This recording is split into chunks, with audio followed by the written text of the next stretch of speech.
शास्त्रों में लिखा गया है कि घर में बनने वाले भोजन का सर्वप्रथम भगवान को भोग लगाना चाहिए और फिर पूरा परिवार को खाना चाहिए। ऐसा क्यों करना चाहिए? तो चलिए कथा को प्रारंभ करते हैं। अगर आप यह कहानी सुन रहे हैं तो पूरा सुनिए, आधा अधूरा छोड़कर जाने की गलती मत कीजिएगा। इस पवित्र कथा को सुनने मात्र से मनचाहा फल की प्राप्ति होगी। आप शिव भक्त हैं तो भोलेनाथ का अनादर न करें। एक सेठ जी बड़े कंजूस थे। एक दिन दुकान पर बेटे को बैठा दिया और बोले कि बिना पैसा लिए किसी को कुछ मत देना, मैं आता हूँ। सेठ के जाने के बाद एक संत आए जो अलग अलग जगह से एक समय की भोजन सामग्री लेते थे। एक संत आया, लड़के से कहा, बेटा जरा नमक दे दो। लड़के ने संत को डिब्बा खोलकर एक चम्मच नमक दे दिया। जब सेठ जी आए तो देखा कि एक डिब्बा खुला पड़ा था। सेठ जी ने कहा, क्या बेचा बेटा?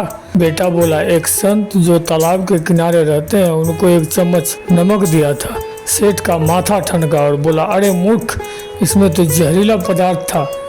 अब सेठ जी भागकर संत जी के पास गए। संत जी भगवान के भोग लगाकर थाली लिए भोजन करने बैठे ही थे कि सेठ जी दूर से ही बोले, महाराज जी रुकिए, आप जो नमक लाए थे वो जहरीला पदार्थ था, भोजन नहीं करें।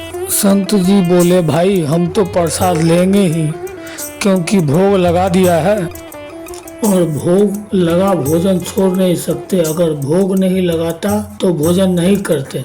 और कहते कहते भोजन शुरू कर दिए। सेठ जी के होश उड़ गए, वो तो बैठ गए वहीं पर।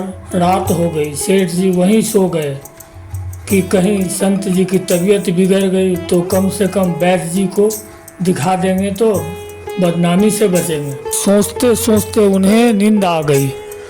सुबह जल्दी ही संत उठ गए और नदी में स्नान करके आ रहे थे तो सेठ जी ने कहा, महाराज जी तबीयत तो ठीक है?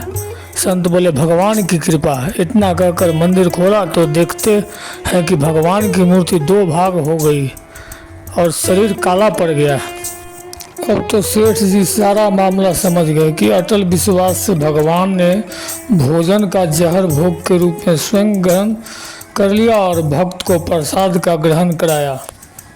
सेठ जी ने घर आकर बेटे को घर दुकान दे दिया और स्वयं भक्ति के करने संत चरण में चले गए। इसलिए रोज ही भगवान को निवेदन करके भोजन का भोग लगाकर ही भोजन करें।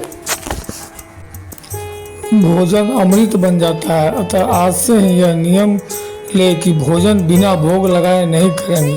वीडियो को बोलते समय कोई त्रुटि हुआ हो तो मैं क्षमा चाहता हूँ। उम्मीद है वीडियो अच्छा लगा है। महादेव के सच्चे भक्त हैं तो कमेंट में लिखे हर हर महादेव।